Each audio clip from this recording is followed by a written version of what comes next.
Olá, eu sou Aurelius, o gestor, e hoje vamos aprender as lições estoicas para lidar com a ansiedade.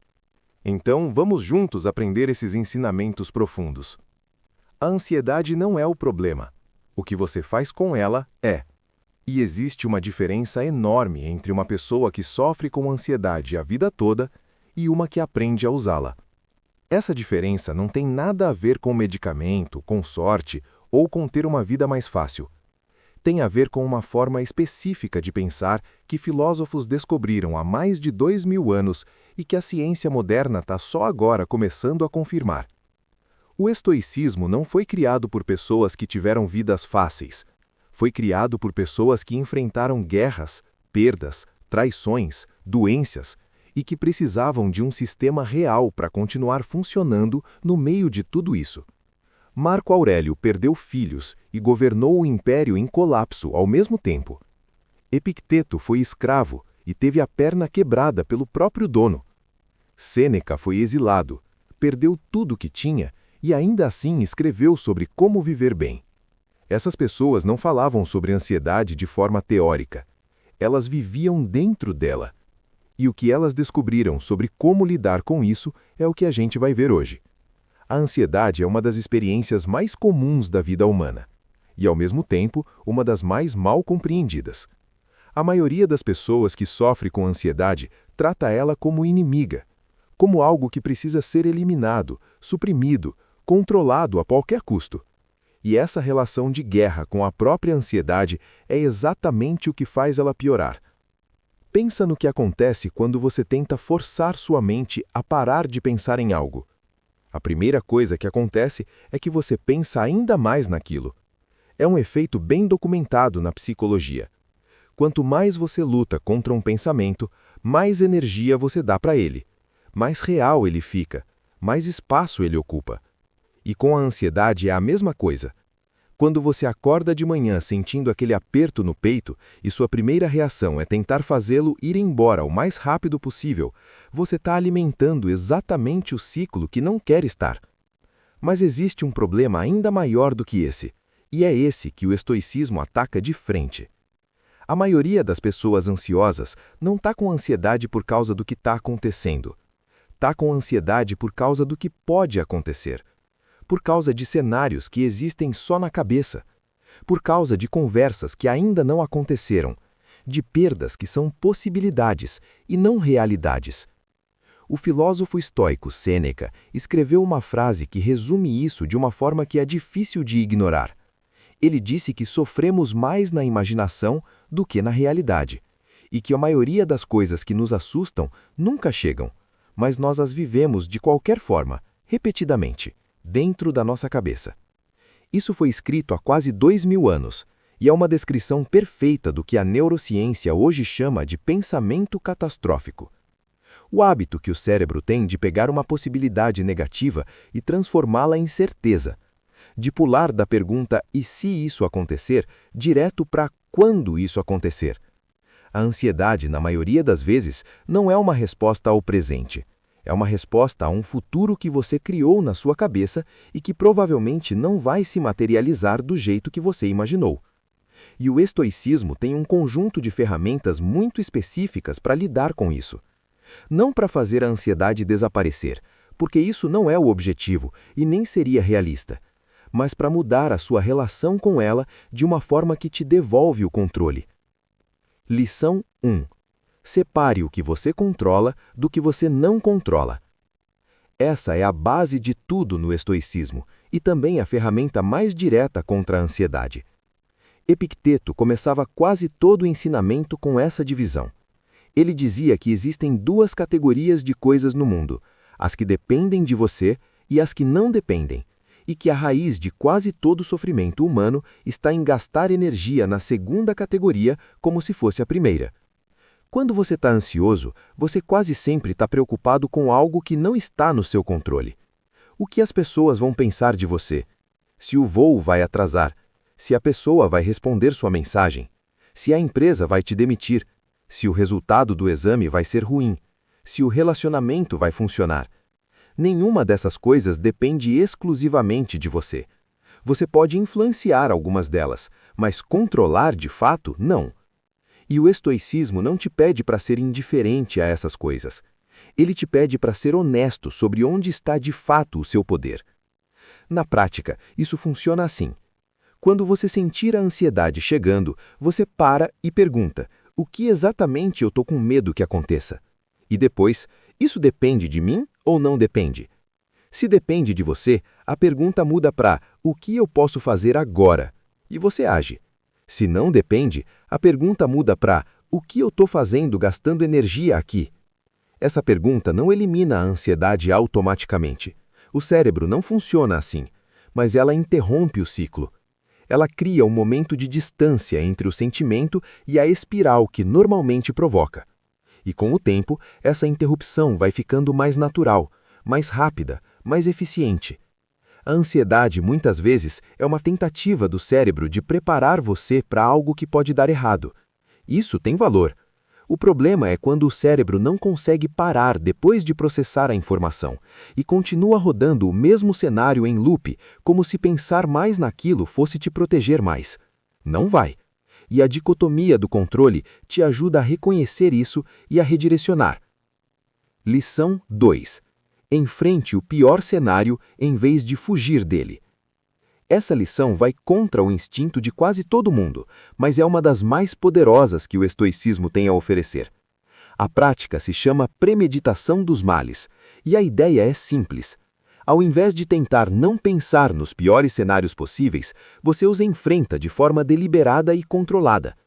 Você senta, você pensa no que mais te assusta, e você vai até o fim daquele pensamento, não em pânico, não em espiral, de forma calma e sistemática. O que aconteceria de fato se o pior cenário se tornasse realidade? O que você perderia? Como seria? E depois, a pergunta mais importante: você sobreviveria? Você conseguiria lidar? Na maioria das vezes, a resposta é sim. Não seria fácil, não seria sem dor, mas você conseguiria. E essa resposta muda alguma coisa fundamental na ansiedade.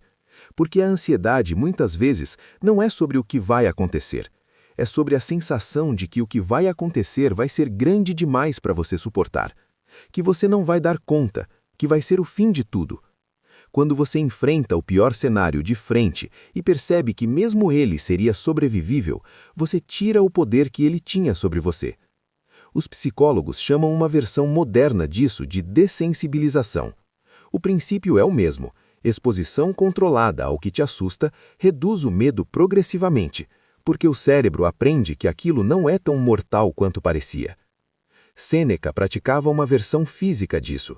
Ele periodicamente vivia como se fosse pobre, com roupa simples, comida básica, sem confortos, não porque gostava de sofrimento, mas porque queria provar para si mesmo que conseguia, que se um dia perdesse tudo, não seria destruído. E essa certeza o deixava mais livre para viver bem no dia a dia, sem o medo constante de perder. Você não precisa fazer o que Sêneca fazia, mas você pode aplicar o princípio. Enfrenta o pensamento que você está evitando. Vai até o fim dele e descobre que você é maior do que o medo que ele criou. Lição 3. Viva no presente, não no futuro que você inventou. A ansiedade vive no futuro. Sempre. Ela não existe no presente puro, no momento exato em que as coisas estão acontecendo. Ela existe no depois, no talvez, no e se. Marco Aurélio escreveu sobre isso nas suas anotações com uma clareza impressionante. Ele disse que não existe passado nem futuro no momento em que você está vivendo. Existe só agora. E que todo sofrimento que não vem do presente vem de uma decisão da sua própria mente de ir viver em outro tempo. Isso não é simplesmente um conselho de ficar no aqui e agora. É uma observação sobre a estrutura da ansiedade que tem implicações práticas diretas. Quando você está ansioso, você está habitando um momento que não existe. Você está sofrendo por algo que ainda não aconteceu, que talvez nunca aconteça, que se acontecer, vai ser diferente do que você imaginou.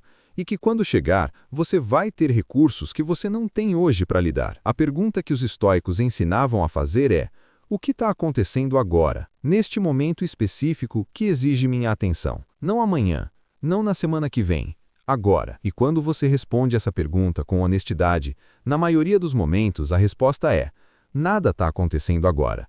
O problema é uma projeção. E projeção não precisa de reação, precisa de reconhecimento. Isso não significa que você não se planeja, significa que planejamento e ruminação são coisas completamente diferentes. Planejar é um ato consciente e produtivo. Ruminar é um loop automático que não produz nenhuma solução, só mais ansiedade. A diferença entre os dois está na pergunta que você está fazendo. Planejar é perguntar o que eu posso fazer. Ruminar é perguntar o que pode dar errado, repetidamente, sem chegar a nenhuma ação. Quando você percebe que está ruminando, você para. Você traz a atenção para o que está na sua frente agora. E você pergunta de novo: o que eu posso fazer com o que tenho, onde estou, neste momento? Lição 4. Pare de dar poder a coisas externas sobre o seu estado interno. Essa é uma das lições mais difíceis de aplicar e, ao mesmo tempo, uma das mais transformadoras. A ansiedade é alimentada por uma crença que a maioria das pessoas carrega de forma completamente inconsciente, a de que seu estado interno depende do que acontece lá fora. Se as coisas derem certo, eu fico bem. Se derem errado, eu fico mal. Se as pessoas me aprovarem, me sinto seguro. Se me rejeitarem, me sinto ameaçado. Se a situação estiver sob controle, relaxo. Se não estiver, entro em colapso. Nessa lógica, você está sempre refém do externo. E o externo é imprevisível por definição. Então a ansiedade nunca vai embora de verdade, porque sempre vai ter algo fora do seu controle que pode dar errado. Epicteto atacava isso de forma direta. Ele dizia que as coisas externas não têm poder sobre você. O que tem poder sobre você é o que você decide que essas coisas significam, que o evento em si é neutro. O sofrimento vem do julgamento que você faz sobre ele. Na prática, isso significa começar a notar a narrativa que você constrói em torno dos eventos. Alguém não responde sua mensagem. Esse é o evento. Neutro. O sofrimento começa quando você adiciona a narrativa. Isso significa que essa pessoa não liga para mim, que eu disse algo errado, que a relação está em risco. Essa narrativa não é um fato. É uma interpretação. E interpretações podem ser questionadas. Isso não é negar o que você sente. É ser honesto sobre o que é fato e o que é história que você criou em cima do fato. Com o tempo, você começa a perceber quantas das suas ansiedades não vêm de situações reais, mas de interpretações automáticas que você nunca questionou. E quando você começa a questionar essas interpretações, o espaço entre o evento e o seu estado interno começa a crescer. E nesse espaço está a sua liberdade. Lição 5. Aceite a incerteza como parte da vida, não como ameaça. Uma das raízes mais profundas da ansiedade é a intolerância à incerteza. O cérebro humano foi construído para buscar previsibilidade. Em termos evolutivos, isso faz sentido. No ambiente onde não saber o que vem pode significar perigo físico real, a certeza é sobrevivência. Então o cérebro trata a incerteza como ameaça, mesmo quando o que é incerto é completamente inofensivo. O resultado é que qualquer situação onde você não sabe o que vai acontecer dispara uma resposta de alerta.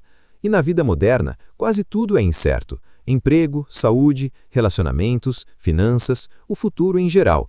Então o alerta fica ligado quase o tempo todo. O estoicismo tem uma resposta para isso que é diferente do que a maioria das abordagens oferece. A maioria das abordagens tenta te dar mais certeza, mais controle, mais previsibilidade, planos, estratégias, backups, contingências, e isso tem valor até certo ponto.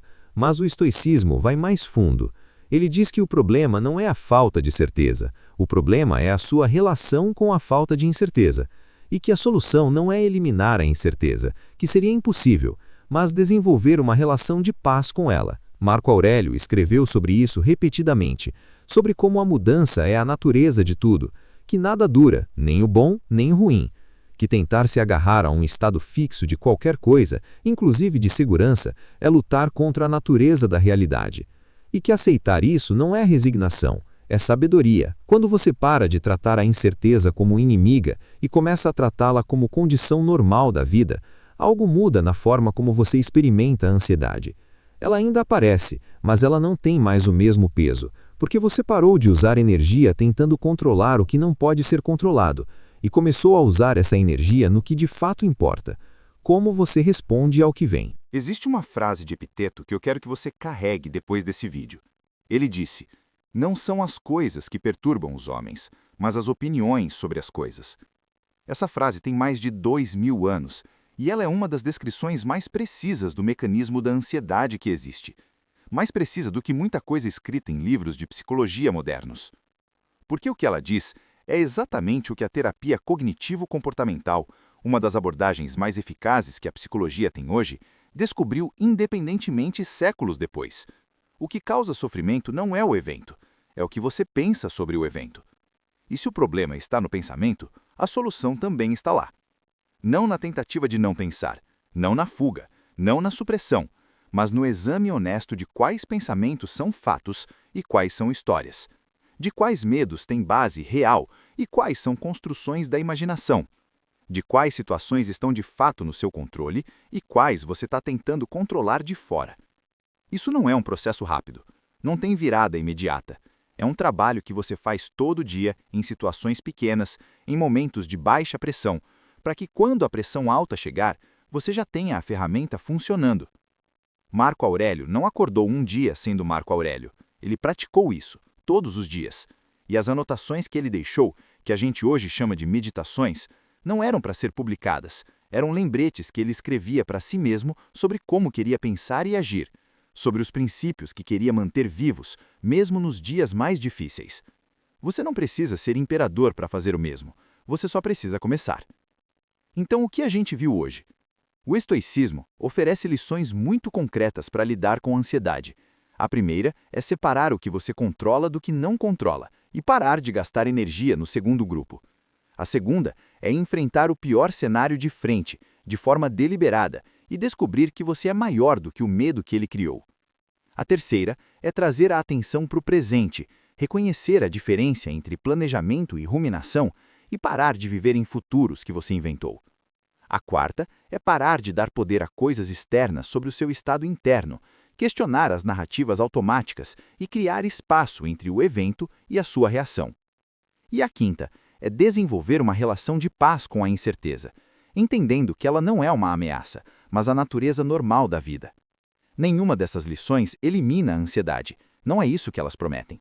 O que elas oferecem é algo mais valioso, uma forma de se relacionar com a ansiedade que te devolve o controle, que te transforma de alguém que é arrastado por ela em alguém que consegue observá-la, entendê-la e responder de forma consciente. Isso é possível, não é fácil, mas é possível, e começa com a decisão de parar de tratar a ansiedade como inimiga e começar a tratá-la como informação. Eu sou Aurélio, o gestor. Aqui te ensino a administrar suas decisões. Inscreva-se no canal.